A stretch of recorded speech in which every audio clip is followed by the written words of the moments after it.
सभी किसान भाइयों को, नौजवान भाइयों को हाथ जोड़ के नमस्कार, राम राम, सत श्री अकाल, सलाम, जय जवान, जय किसान, जय भारत। मेरे भाइयों, आज संयुक्त किसान मोर्चा की नेशनल लेवल की एक बहुत बड़ी मीटिंग हुई जिसमें सभी किसान नेताओं ने भाग लिया और इस मीटिंग में आगामी रणनीति बनाई गई आंदोलन की और कई बड़े फैसले लिए गए।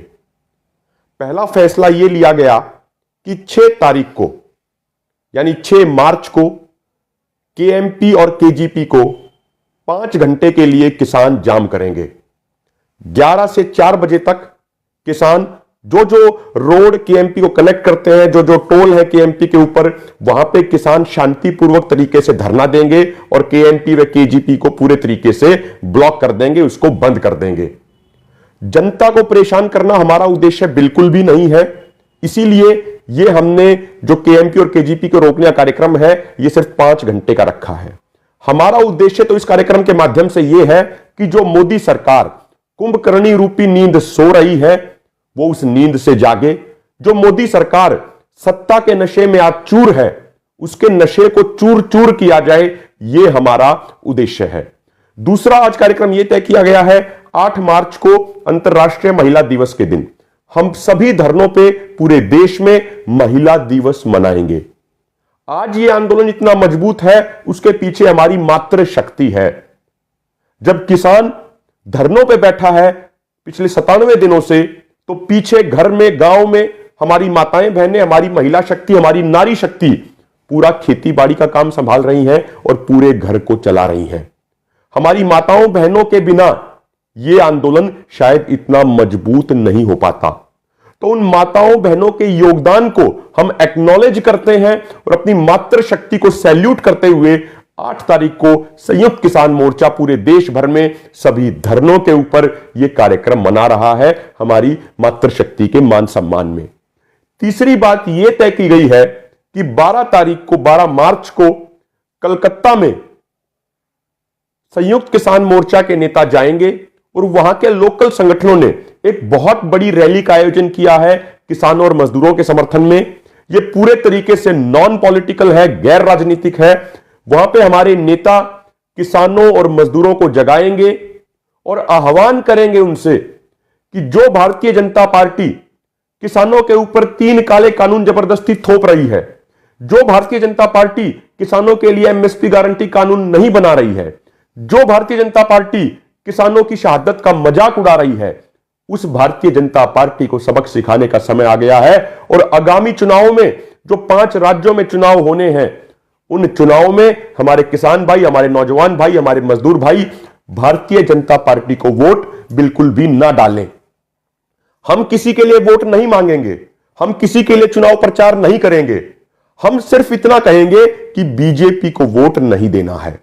और हम एक बात और कह देते हैं, यदि बीजेपी हमारी दोनों मांगों को पूरा कर देती है, ये तीनों काले कानून वापस ले लेती है और किसानों के लिए एमएसपी गारंटी कानून बना देती है, तो हम अगले ही सेकंड अपना आंदोलन भी खत्म कर देंगे और हमें कोई बंगाल में या कोई असम में जाने का और वहां पे प्रचार करने का कोई शौक नहीं है। हमें सड़कों पे बैठने का, कड़कड़ाती ठंड और इतनी गर्मी में सड़कों पे बैठने का कोई शौक नहीं है। सरकार यदि हमारी दोनों मांगों को पूरा करेगी तो हम सरकार को धन्यवाद कहेंगे और हाथ जोड़ के अपने गांव में उल्टे चले जाएंगे, अपने परिवारों के साथ रहेंगे, अपनी खेती बाड़ी को संभालेंगे, अपने काम धंधे संभालेंगे। लेकिन यदि ये भारतीय जनता पार्टी इसी तरीके का रुख रखेगी किसानों के प्रति, नौजवानों के प्रति, समाज के प्रति, तो ये समाज मिलके ऐसी राजनीतिक पार्टियों की जड़ों को उखाड़ फेंकने का काम करेगा। और एक और बात हम कहना चाहते हैं, ये भारतीय जनता पार्टी के मंत्री, अधिकारी, सरकार के जो आईएएस अधिकारी हैं, मंत्री हैं, ये 11 दौर की बैठकों में किसान नेताओं को ये नहीं समझा पाए कि ये कानून किस तरीके से अच्छे हैं, जबकि किसान नेताओं ने ये साफ कर दिया, सरकार के सामने एक एक पॉइंट खोल के रख दिया कि किस तरीके से 3 काले कानून किसानों के लिए मौत के फरमान है। हमने बताया कि किसानों के लिए एमएसपी गारंटी कानून क्यों जरूरी है। और जब हमारे किसान नेता विज्ञान भवन में बातें रखते थे तो ना सरकार के मंत्रियों के पास कोई जवाब होता था, न सरकार के अधिकारियों के पास जवाब होता था। अब ये भारतीय जनता पार्टी की सरकार क्या कर रही है, ये कह रहे हैं कि ये गांव गांव में जाएंगे और किसानों को इन कानूनों के फायदे समझाएंगे। लेकिन हम देख चुके हैं कि सबसे पहले हरियाणा में कैमला गांव में जब हरियाणा के मुख्यमंत्री वहां पर एक पंचायत करना चाह रहे थे तो तो किसानों ने शांतिपूर्वक तरीके से मुख्यमंत्री का विरोध किया और उनके मंच को उखाड़ दिया, उनके हेलीपैड को उखाड़ दिया। और जहां तक मेरी जानकारी है, आजादी के बाद ऐसा पहली बार हुआ होगा कि जब किसी प्रदेश का मुख्यमंत्री एक जगह पे रैली नहीं कर पाता है। किसान इतना ज्यादा अपने ही प्रदेश के मुख्यमंत्री का विरोध कर रहे हैं शांतिपूर्वक तरीके से कि मुख्यमंत्री को वहां से भागना पड़ता है। अभी कुछ दिन पहले उत्तर प्रदेश के सोरम गांव में भाजपा के लोग जबरदस्ती गांव में घुसने का प्रयास करते हैं मंत्री संजीव बाल्यान के साथ। किसान उनका विरोध कर रहे हैं शांतिपूर्वक तरीके से, उनको रोक दे रहे हैं और उसके बाद भाजपा के कार्यकर्ता और भाजपा के गुंडे किसानों के साथ मारपीट करते हैं। और अभी 2 दिन पहले भारतीय जनता पार्टी के एक और सांसद हरियाणा में एक कार्यक्रम में जा रहे थे, वहां किसानों ने शांतिपूर्वक तरीके से उनका विरोध किया और शांतिपूर्वक तरीके से विरोध करने वाले किसानों के खिलाफ 200 एफआईआर दर्ज कर दी गई हरियाणा पुलिस द्वारा। हम ये कहना चाहते हैं प्रशासन से, चाहे वो 2 लाख एफआईआर दर्ज कर दे, ये किसान ना तो दबेगा, ना ये किसान डरेगा, ना ये किसान झुकेगा, ना ये किसान पीछे हटेगा। जितना हमें दबाने का प्रयास किया जाएगा, हम उतना ही अधिक मजबूत होकर सामने आएंगे। और एक अंतिम बात आपको कहना चाहते हैं, अभी 1 दिन पहले कुछ गलत तरह के लोगों ने हरियाणा में रहबरे आजम दीन बंधु छोटू राम जी की मूर्ति को तोड़ दिया। ये इस तरह के लोग, गलत तरह के लोग समाज में नफरत फैलाने का प्रयास कर रहे हैं। हम ये कहना चाहते हैं, संयुक्त किसान मोर्चा ये कहता है कि जो महापुरुष होते हैं वो किसी एक जाति या किसी एक धर्म के नहीं होते, वो पूरे देश के होते हैं, पूरी समाज के होते हैं, पूरी दुनिया के होते हैं।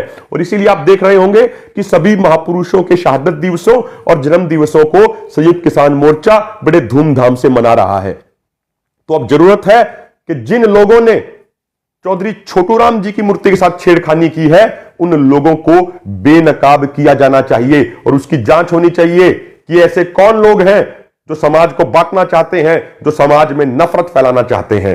हम यही विनती करेंगे अपने समाज के सभी लोगों से कि हमें किसी भी तरह के उकसावे में नहीं आना है, हमें शांतिपूर्ण रहना है और जो लोग गलत तरह की हरकतें कर रहे हैं, समय आने पे उनको एक एक करके बेनकाब करेंगे और वो बेनकाब होंगे। तो सभी किसान भाइयों का शुक्रिया और एक मैं विनती करता हूं कि किसान एकता मोर्चा आपकी खुद की आवाज है। ये कोई राजनीतिक पार्टियों की तरह कोई पेड आईटी सेल नहीं है, ये आपकी खुद की आईटी सेल है।